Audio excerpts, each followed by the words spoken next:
കണ്ണൂരിൽ പൊട്ടിയൊലിക്കുന്ന മുറിവുമായി ആനയെ 3 മണിക്കൂറോളം എഴുന്നള്ളിച്ചു. തലാപ്പ് സുന്ദരേശ്വര ക്ഷേത്രോത്സവത്തിനിടെയാണ് ഈ സംഭവം. നാട്ടാന സംരക്ഷണ സമിതി വനം വകുപ്പിന് പരാതി നൽകി.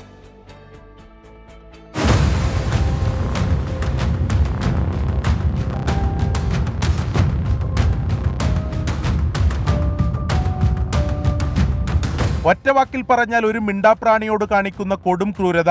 മംഗലംകുന്ന് ഗണേശൻ എന്ന അവശനായ ആനയാണ് പരുക്കു വകവെക്കാതെ എഴുന്നള്ളിപ്പിന് ഉപയോഗിച്ചത്. ശരീരത്തിന്റെ ഇരുവശങ്ങളിലും മുറിവുകൾ. കാലിലെ മുറിവ് പഴുത്ത നിലയിൽ.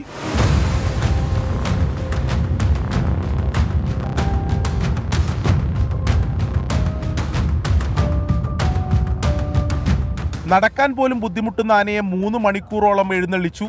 ആന എഴുന്നള്ളിപ്പിന് നിലവിലുള്ള എല്ലാ നിയമങ്ങളും ലംഘിച്ചുകൊണ്ടായിരുന്നു ക്രൂരത. അതിന് നടക്കാൻ പറ്റാത്ത ഒരു സാഹചര്യത്തിലാണ് ആന ഇരിക്കുന്നത്. അതുമാതിരി തന്നെ അതിന് കാലുകളിൽ വലിയ വ്രണമുണ്ട്. അതിൻ്റെ അകത്തേക്കൊക്കെ തുണിയൊക്കെ കുത്തി തിരികിയിട്ടാണ് വന്നിരിക്കുന്നത്. ആനയുടെ മുകളിൽ ആൾക്കാർ ഇരുന്നു കൊണ്ട് നൊണ്ടിയിട്ടാണ് ഈ ആന എഴുന്നള്ളിച്ചിരിക്കുന്നത്. 24 കണ്ണൂർ.